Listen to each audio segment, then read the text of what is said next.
Lester, is this for me? Is this signed? Your book is up here.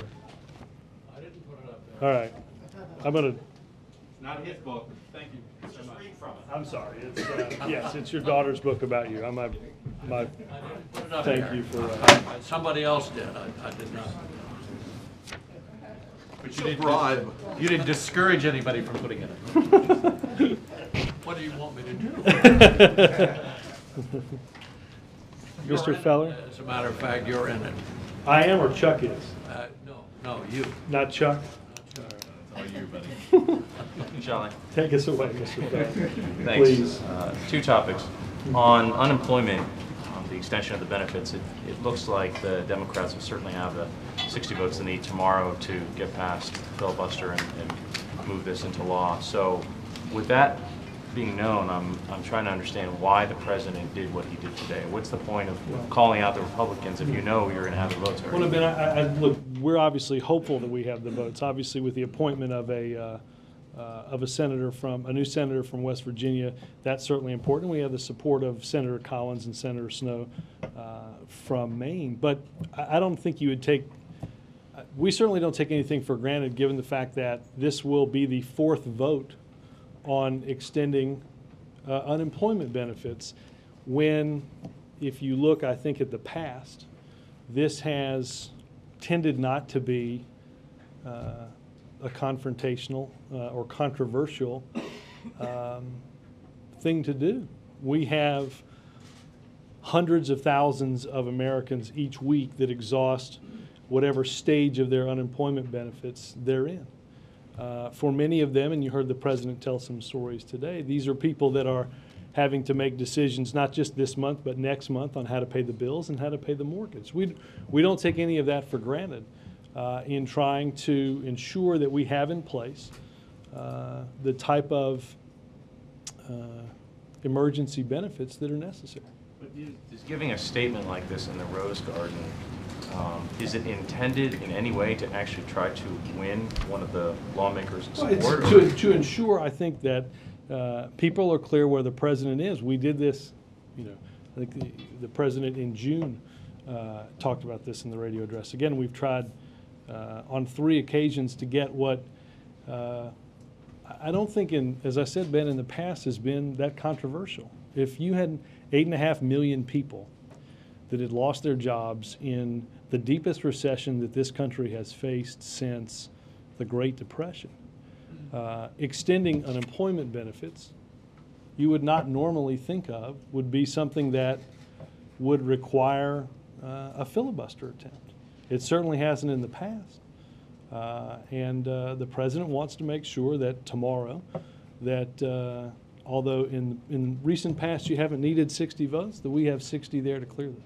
Well, I guess that's, just to wrap up on this point, I guess that's my point, is that it seemed extremely clear what the president's view is on this. He talked about it over the weekend, he's talked about it in the past. It's important to the president, it's important to the 2.5 million Americans who have already seen their benefits disappear. That number would grow to 2.8 by the end of the week.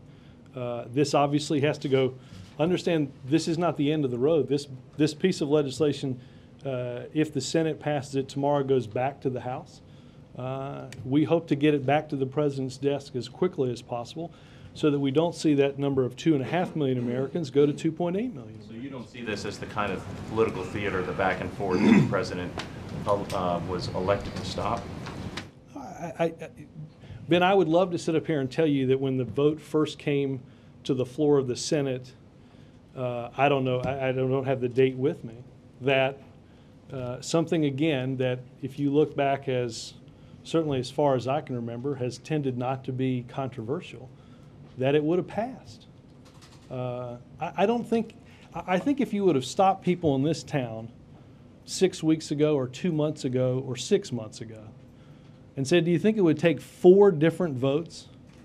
Do you think it would take the expiration of 2.5 million Americans in their unemployment benefits to see this go through the Senate? I hazard to guess that most people would not think that's a common sense way of legislating economic policy. Let me get in a quick one, please, on BP. Can you give us an update on how the from the White House perspective, how the cap is working. Is containment still the way to go here, and are you concerned about these reports of seeps or leaks? Yeah, well, look, there's, as you heard Carol Browner and you heard Thad Allen yesterday, there are certainly a couple of, well, 3 different areas that we continue to closely monitor. There is seepage about 3 kilometers away from the wellhead.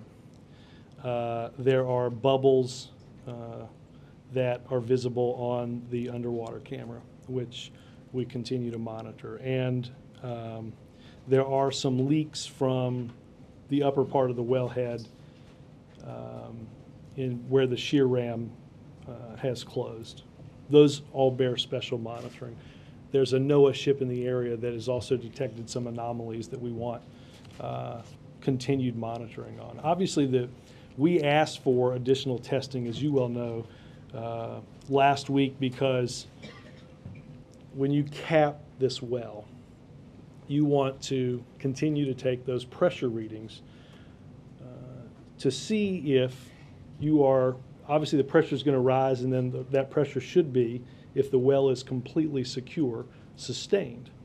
If the pressure gets only to a certain point and then begins to drop, the concern is that somewhere in that well bore there's a ruptured disc or there's some structural damage that would lead to seepage out through the strata and then ultimately up into the Gulf of Mexico through rocks and such on the floor of the Gulf. That's what we're closely monitoring.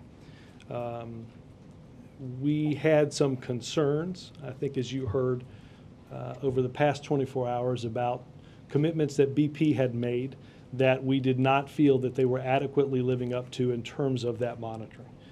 That was dealt with last night on a call that lasted late into the evening, where we believe that we're getting the type of overall monitoring, particularly the seismic and the monitoring with the remotely operated vehicles, so that we can look at each of these different steps. The original intention of this test was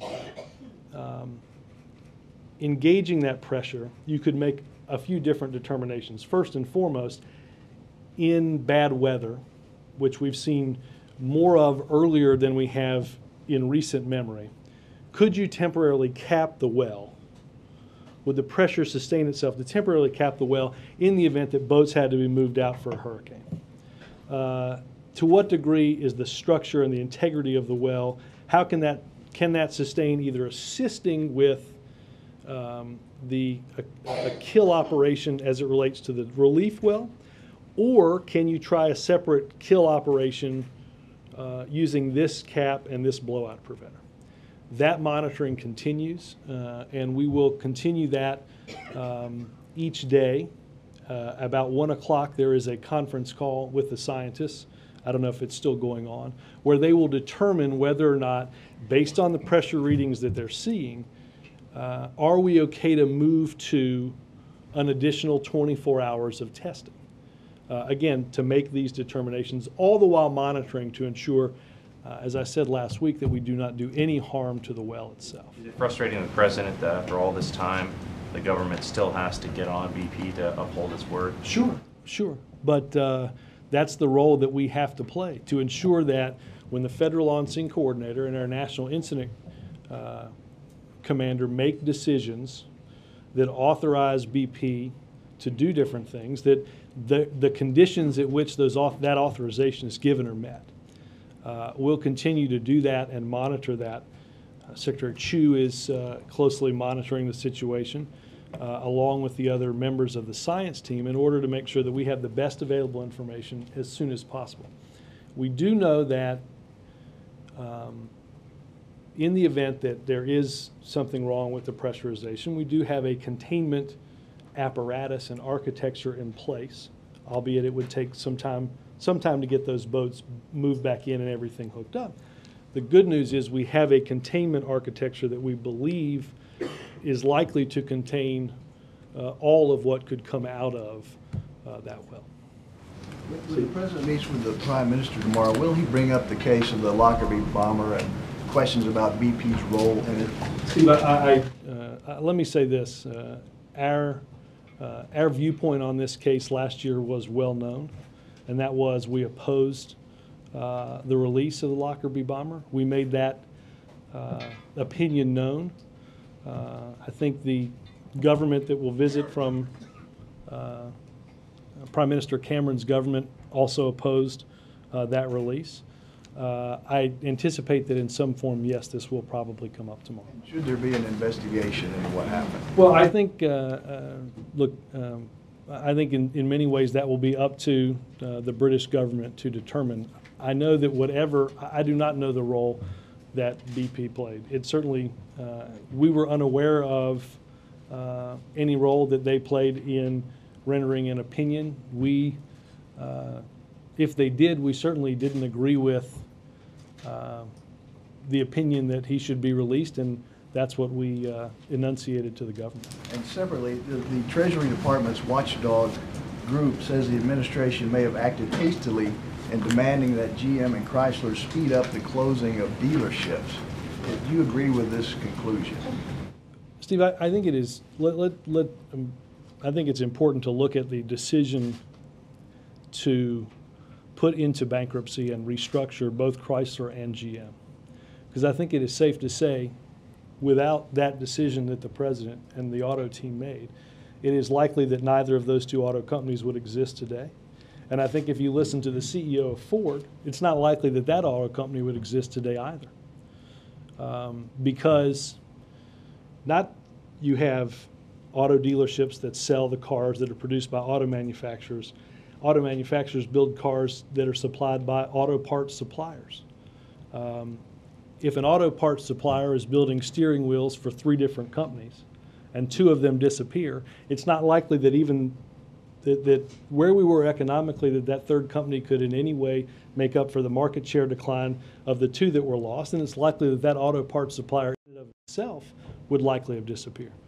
So because of the president's action today, there are tens of thousands of auto jobs, auto manufacturing jobs that exist, auto dealership jobs that exist, and auto parts manufacturing jobs that exist. I will point out that since 2007, since mid-2007, the decline in auto dealership employment is about half the decline in auto manufacturing employment. So what has taken a greater hit in that supply structure are the manufacturers and the parts suppliers. Yes, sir. Robert, I want to follow up on Prime Minister Cameron coming, because obviously one of the topics they'll discuss, I would assume a lot, would be Afghanistan. And on the eve of the visit, you had this cover story in Newsweek by Richard Haas, who's got real credentials on national security and is president of Council on Foreign Relations, and saying basically in the piece that the U.S. is not winning in Afghanistan and it's not worth the fight anymore. How does the president convince the American people it's still worth fighting? Well, Ed, as you know, on September 11, 2001, the attacks on our homeland originated from that area. We know the extremist elements that exist. We know what their intentions are as it relates to the Afghan government. And we know the potential for the creation of a terrorist safe haven if their intentions to the Afghan government were to come true.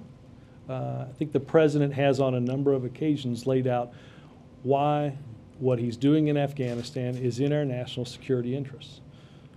We will continue to make that case tomorrow. Obviously, we have, in both this administration and in the previous administration, had the help of the British government. I think both they and we have said we will not be there forever. We have to stand up an Afghan national security force, an army and a police.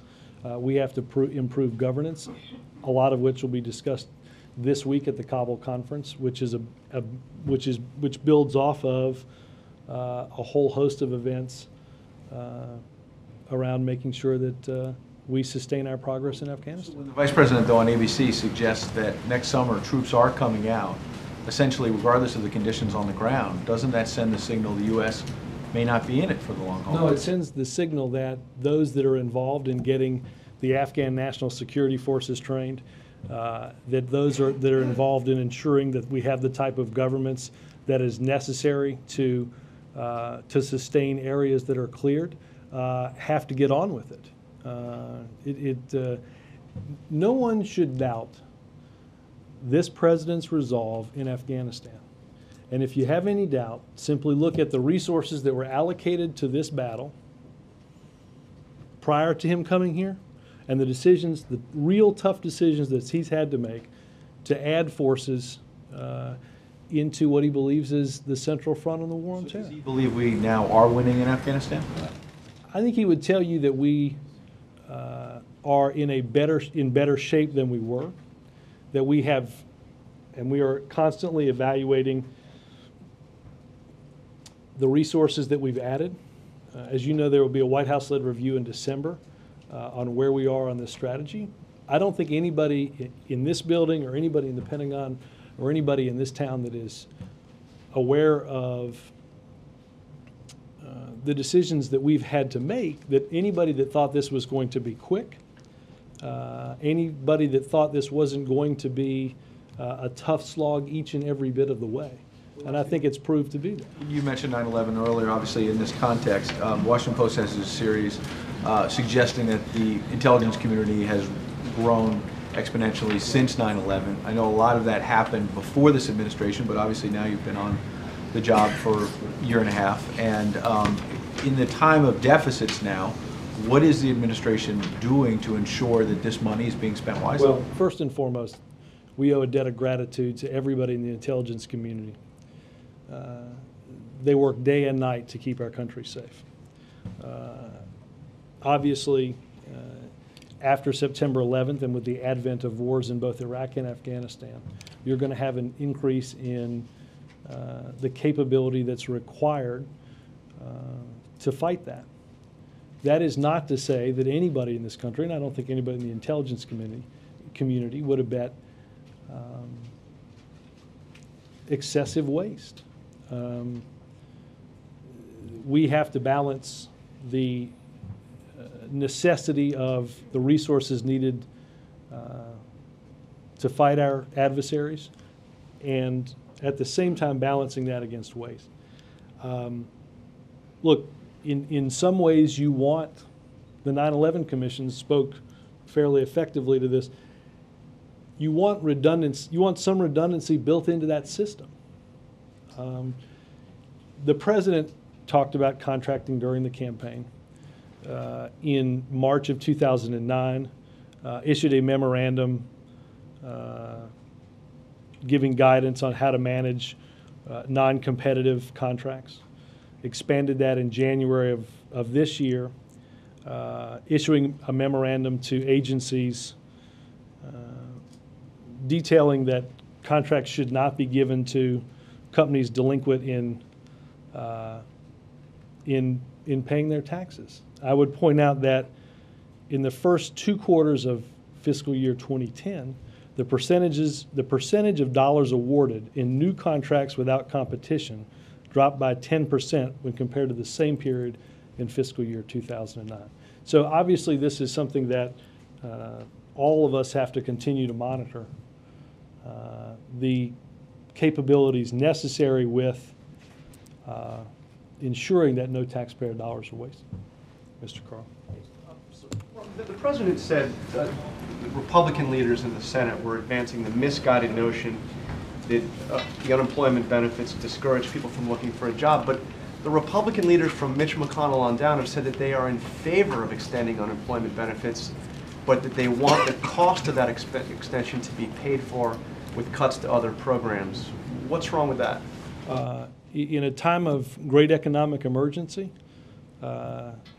as we have seen in the past, it's necessary that we get the benefits that millions of Americans deserve that are out of work. John, we can't, you heard the stories today of people that are going to have to figure out how to pay their mortgage in August when their benefits expire. Now, I don't think that individual or any individual wants to watch while Washington does its normal back and forth, right? I think you can look at the voting records of every one of those that just made the same statement that you read to me, that in the past have done directly the opposite.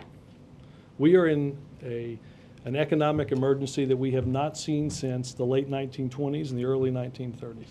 We ought not be playing politics with the unemployment benefits of those that have lost their jobs and are in an economy where there are 5 job applicants for every opening. But couldn't Democrats have solved this instantly by simply saying, we're going to extend unemployment benefits and we're going to pay for it with offsetting We could have cuts? done this. We could have done this if the people that were playing games in 2010, despite their voting records in years past, decided not to play political games. Jonathan, the people in America that have lost their jobs are tired of the back and forth where people say one thing one day and do something totally different today.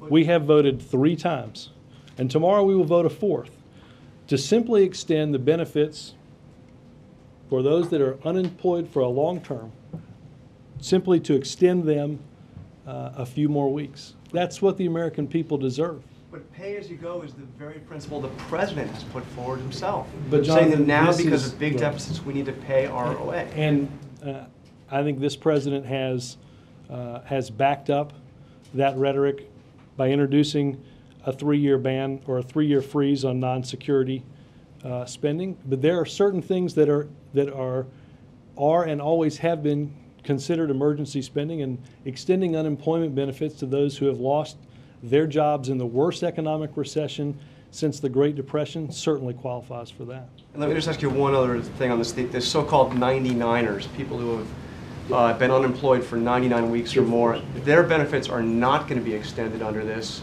Is the president aware of their plight, and does the president favor doing something to help them out?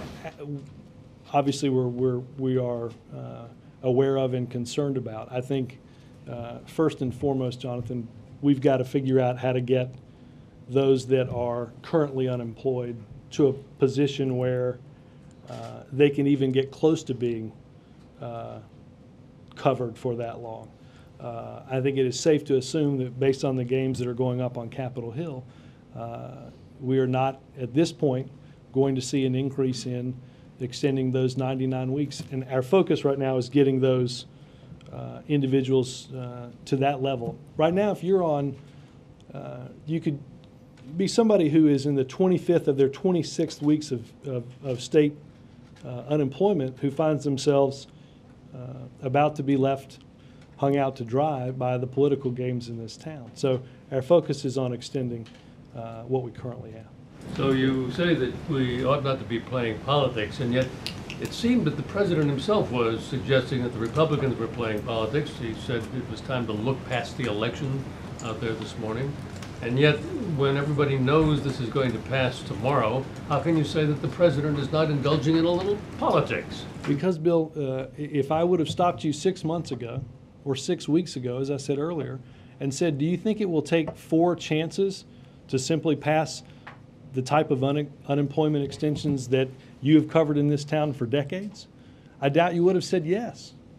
But surprisingly to everyone in this town, political games have come even to extending unemployment benefits to those that, through no fault of their own, find themselves unemployed in this economy. But it's The not president political. will ensure that when the Senate votes tomorrow, that we have 60 votes. And as I said, when this bill goes back to the House, that the votes are there to extend unemployment benefits. But it's not political to talk about it for the last 4 days, knowing that you're going to get it anyway.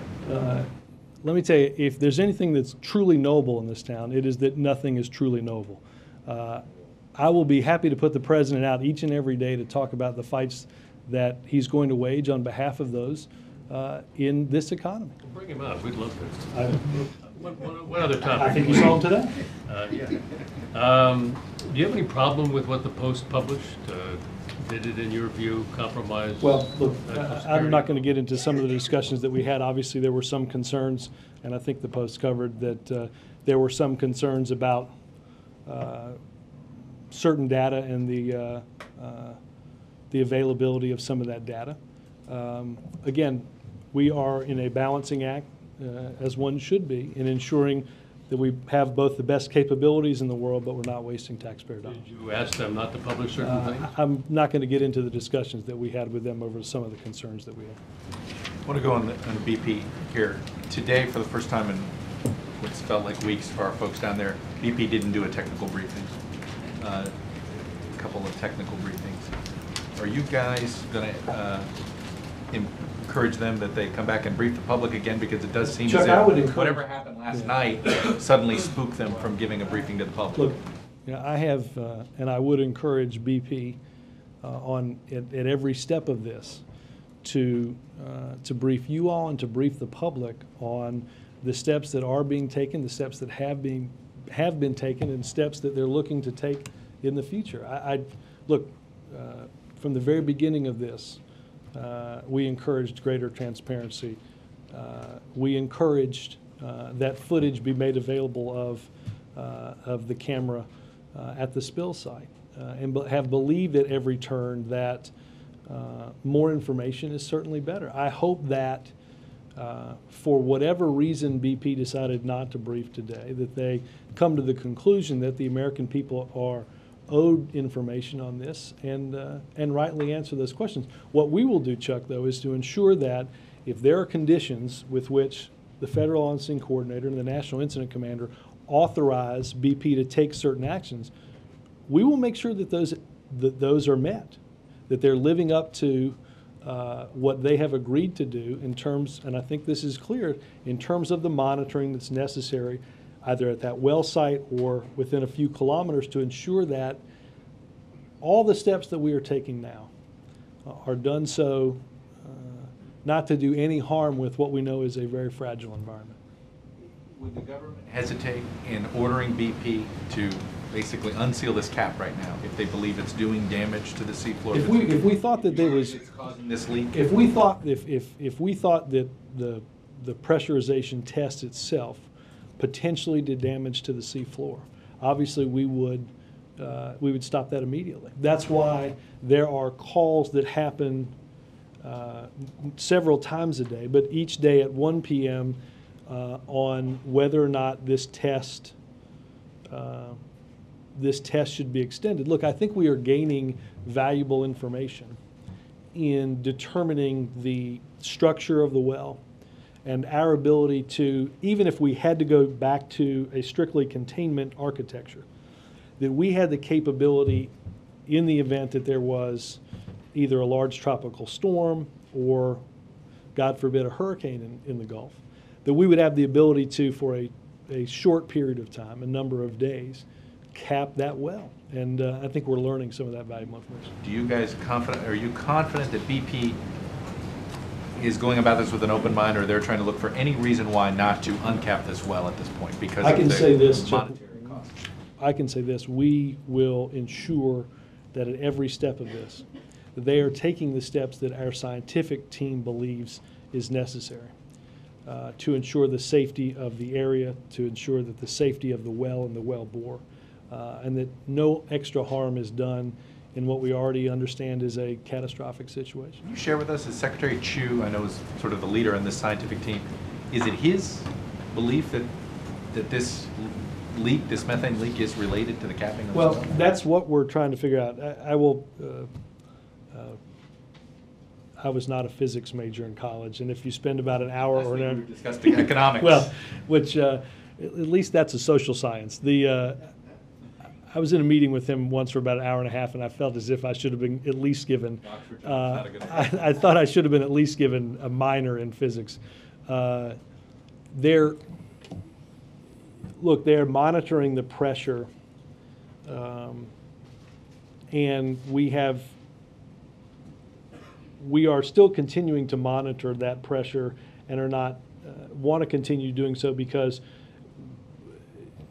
what some have seen, what some assumed would happen on paper, we're trying to make sure matches up with the pressure readings that are being taken at the site now in order to fully understand, again, the condition of the wellbore, both of the structure, maybe of the reservoir, a whole host of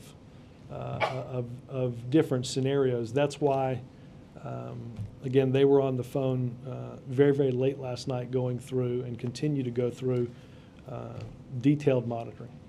Quickly on unemployment, is there a line once we drop below 9%, the administration's not going to push for extending unemployment. When do you stop extending unemployment benefits? Where's that line? I don't know the answer to that. I know that historically, I think 9% would be considered rightly so. An unemployment rate that we were not comfortable with.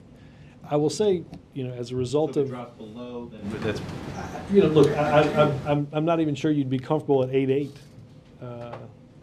Certainly, historically, you certainly wouldn't, and it's understandable why. I think what you see as a result of this recession, again, you see people that are out of work longer, and you see that the recession affects not just, say, lower skilled manufacturing jobs, as you might have seen in previous recessions, but you see the impact across the economic spectrum. Those that have a college education, which in many ways you would normally think would ensure that in a recession you would not likely to be seen as somebody who is unemployed for a long period of time.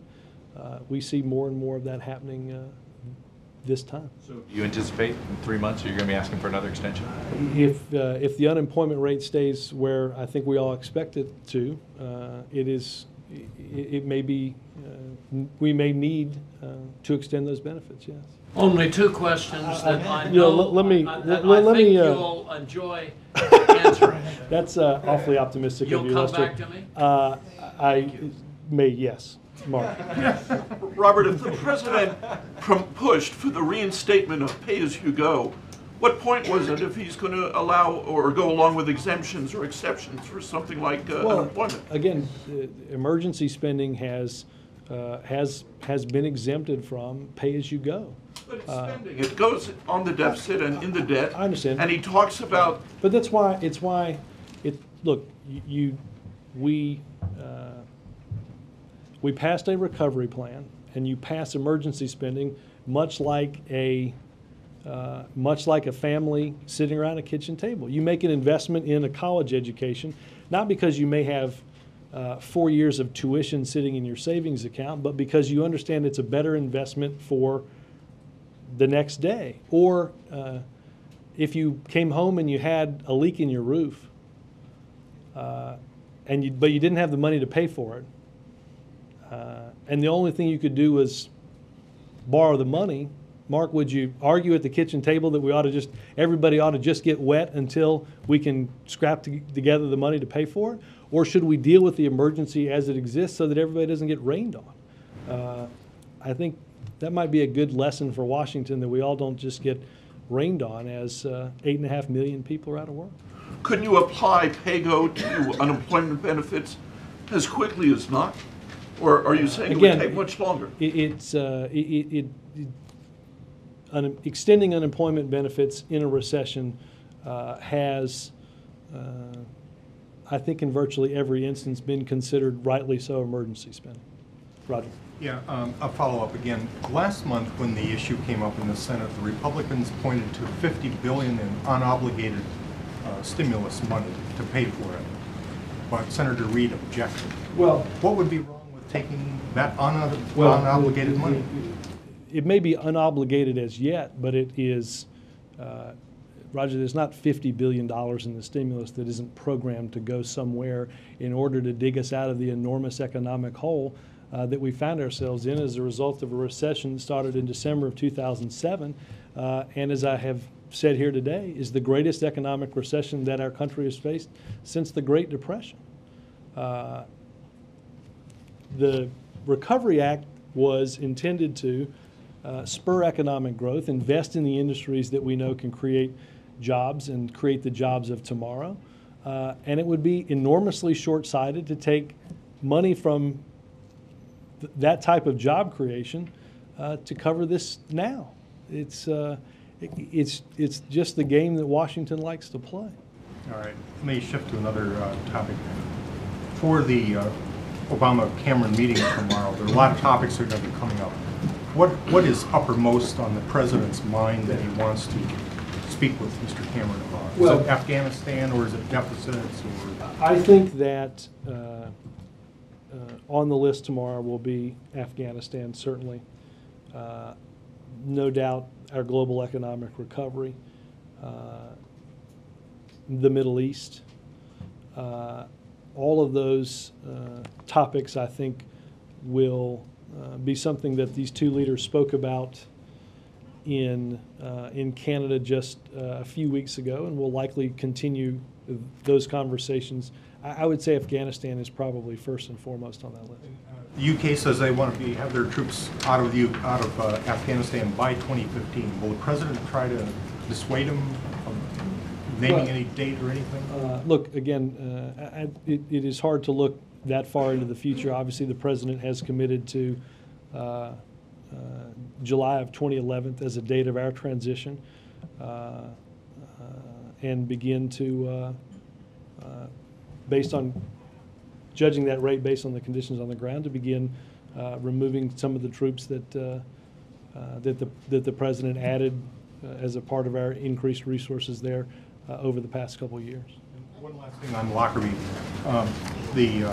One of the Senate Foreign Relations Committee wants the UK to conduct an investigation.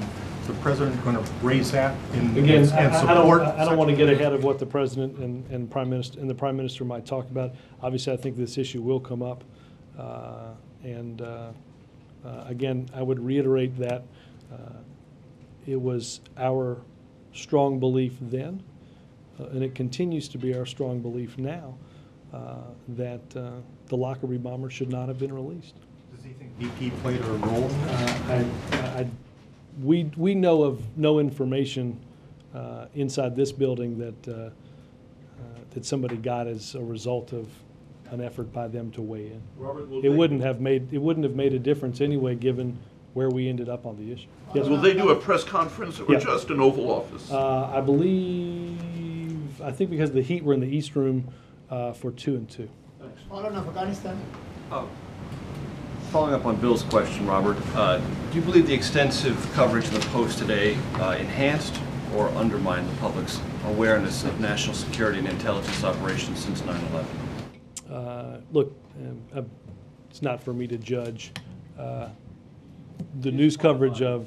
Sure. For you and for the public as it tries to Sure. understand not only what's happened, look, but how effectively it's happened.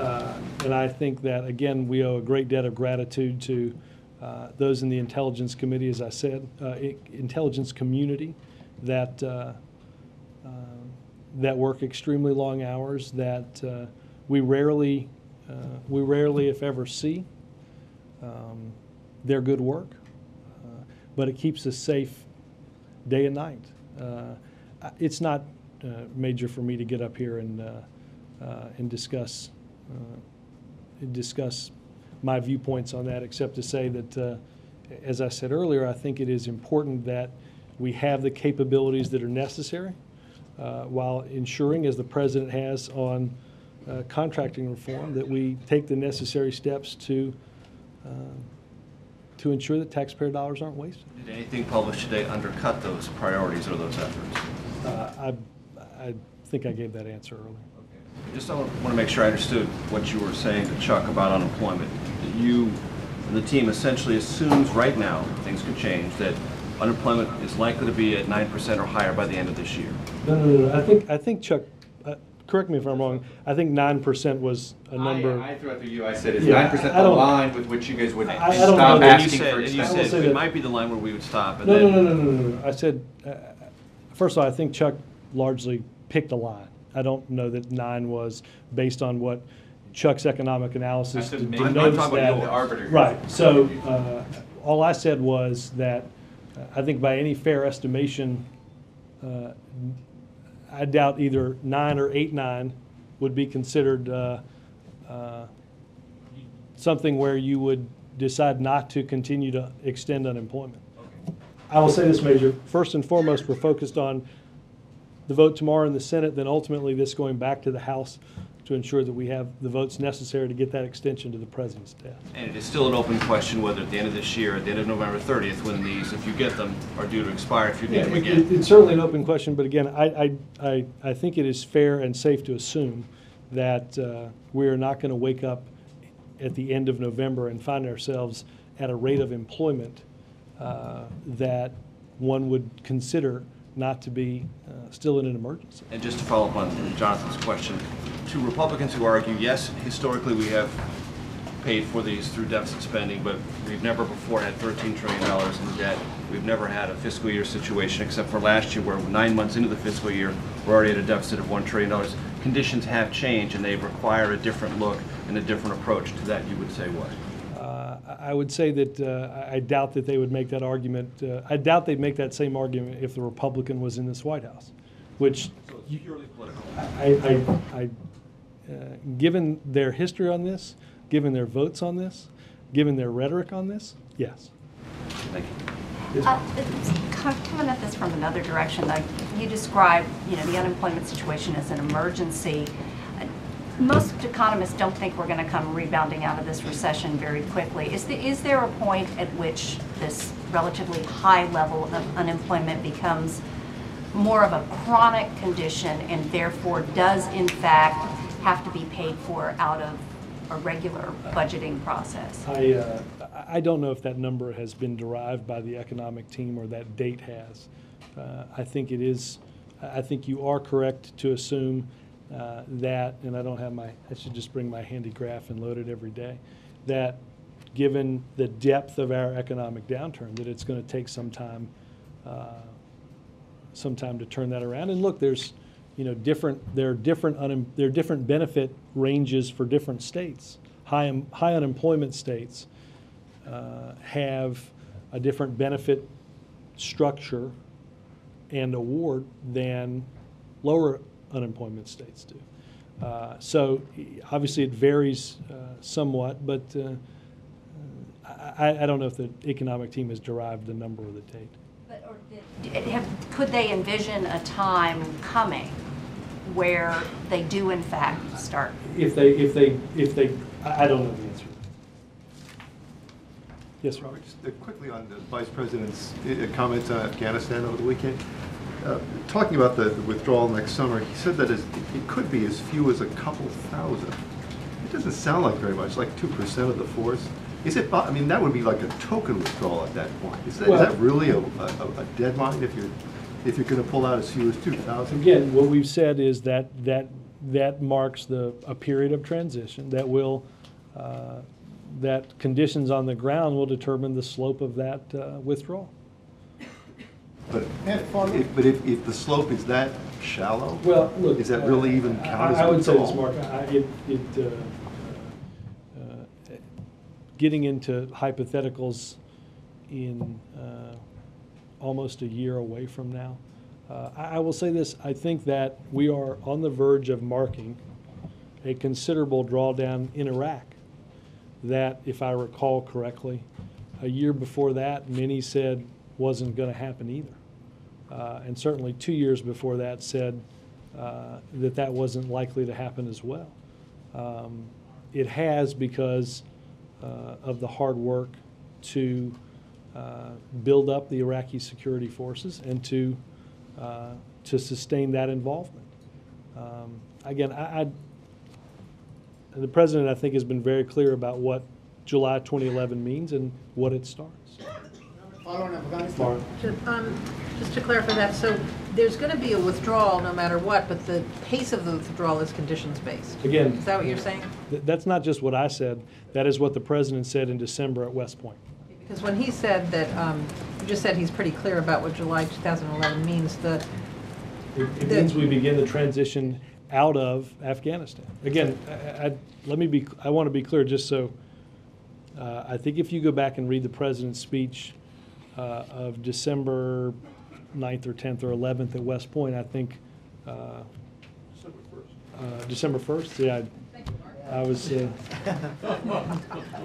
you just make that up, or is that right? I was a little. Last week he slipped a little bit, and I didn't know if you were, the Elias Sports Bureau for press room briefings. Yes, ma'am. But the question that was raised earlier about whether the fact that there's going to be a withdrawal, even though it'll be conditions-based, is an incentive for, as you said, the Afghan security forces to get on with it, well, or whether it's an incentive for people to hunker down and not ally with us because they're afraid the Taliban might take over if we leave. You think that this formula Well, look, fixes that? I have, if the question I got earlier, which was based on the conditions on the ground, are we making any progress? It doesn't appear as if this mysterious, everybody hunker down, be real quiet, because if we do, then they'll leave. No, that's doesn't, what I'm saying. no, I'm no, talking about but- people who are trying to decide, should I ally myself with the Americans and it may be at risk to my family later if they leave? Right. Or Well, should I again- just again, hedge my we're- bets? That's why we're taking the actions that we are in Marja and Kandahar and throughout the country to make the environment safer. Look, if a bunch of people want to hide, that's great. You know, then you go figure out what they've left and you go control it. Yeah, I'm not talking about the Taliban hiding, I'm talking about ordinary Afghans. But that satisfies me. I just have a question about the unemployment benefits. I think they're worth $35 billion, is that correct? I think that's right. I'm wondering if it's, and I understand what you're saying, in the past, it's always been understood that in this kind of a recession, it's okay to add to the deficit for something like unemployment insurance. But if you can't find $35 billion, how can the American people be confident that when it comes time to really solving the deficit and debt problem, you'll be able to find what you need? Look, I appreciate the sort of game we're playing here. First and foremost, I think it's important to understand that if you don't have a job and we give you unemployment benefits, it's not as if you're investing that in your mutual fund, okay? That's money that goes back into the economy, right? So there are distinct economic benefits to ensuring that those that have lost their jobs have the benefits that they need. The president has identified a whole host of measures, a non-security spending freeze for 3 years, a whole programs that OMB, having gone through the budget, can and should be eliminated. But again, Maura, I think it is important to understand that we are in a time of economic emergency. That economic emergency, the example I used with Mark, maybe we should just wait to patch the roof, even though it rains. Are you talking about patching the roof with borrowed money or cash? That's all. What's that? We're not questioning whether you should patch the roof. It's just how you're going to pay for it, with a credit card or with cash. In my house, we're gonna borrow the money so we don't get wet tonight. You're saying there's no alternative to borrowing. I think that given the economic emergency that we're in, why we are rewriting the rules, I appreciate the great concern of all of those on Capitol Hill who have found in a different political administration a difference of views that is not backed up by either their rhetoric or their votes for years and years and years. I think that is the type of games that the American people have come simply to expect from this town. But in times of great economic emergency, would hope that this town would put aside in order on the 4th time to extend unemployment benefits to those that have lost their Possible job. that even people on Capitol Hill who are being hypocritical have the support of the public in this, because the public has this feeling about the deficit. You know? Look, this is not to minimize people's feeling about the deficit, but I don't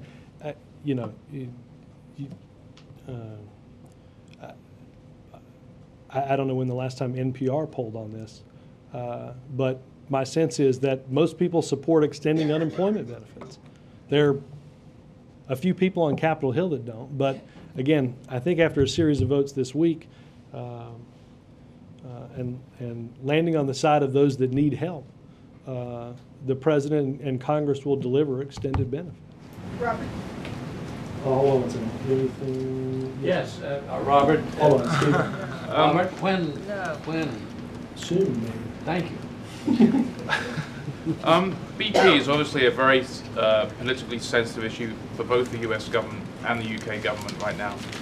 Is there any concern in the White House that those political pressures on both the leaders tomorrow will sort of hamper their ability to sort of forge a strong personal relationship? Stephen, I certainly don't believe so. I think that if you look at the comments, I think by either of these two leaders, I think Prime Minister Cameron said things when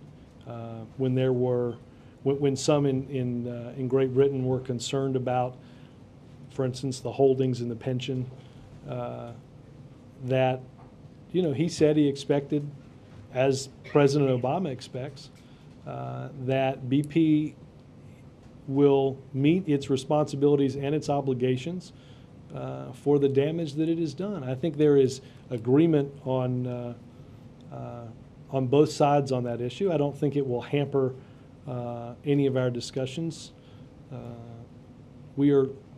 The President is certainly looking for BP to live up to its monetary obligations, to pay the damages and the fines that it will be assessed as a result of this disaster. And I think that's what the Prime Minister said as well. Robert, two questions. Some House Democrats are still very miffed at some things that you said recently, and they want to know, they want answers from you. And has Nancy Pelosi talked to you as of yet, or anyone in House leadership? No, and I think we tilled this ground pretty well last week. No, but they clearly, the people I talked to this week, and House leaders, said that, you know, they want answers from this president as to why you would say something like that, and to put something out there. April, I will refer you to any of the 4 transcripts from these august briefings just last Wait a minute, week. hold on. Also, and Joe Biden, Vice President Joe Biden, why is it that the president or the vice president, why don't they consider racist the activities in the Tea Party? Well, look, I would refer you to what the vice president said. I'm not going to add to it, and I'm not going to broadly brush the activities of some for the activities of all. John? Race is being played in this political game. I mean, it's being pushed forward, and you're not considering it racist. I'm not getting into that. John? The President has said that capping carbon emissions is critical to achieving his goals environmentally, on energy, and on the economy. Does he feel strongly enough about that he's committed to using his executive authority through the EPA if Congress will not cap carbon emissions, which is now very much in doubt? Yeah, let me get some updated guidance. I will say, obviously, this entire debate, John, is based on not on some grander policy design, but because a group of states sued the Environmental Protection Agency, and the court said that the issue needed to be dealt with. The question the President has asked, and believes rightly so, is that whether or not we're going to do that indiscriminately, or whether or not we can get everybody at the table and come up with some genuine common sense ideas that create a path towards energy independence, that improve our national security, so we stop exporting hundreds of millions of dollars a day overseas, and to create a market for the very jobs that the President both highlighted last week in Michigan, and that we have seen created as a result of some of the investments in the Recovery Act. Does he think the use of the regulatory authority is better than nothing if Congress can't pass it? Look, I think our great hope is still that Congress won't find itself in that situation, but instead will do what is necessary to meet the obligations of the court suit, and do so in a way that gives everybody input on that decision. Robert. Thanks, guys. Robert.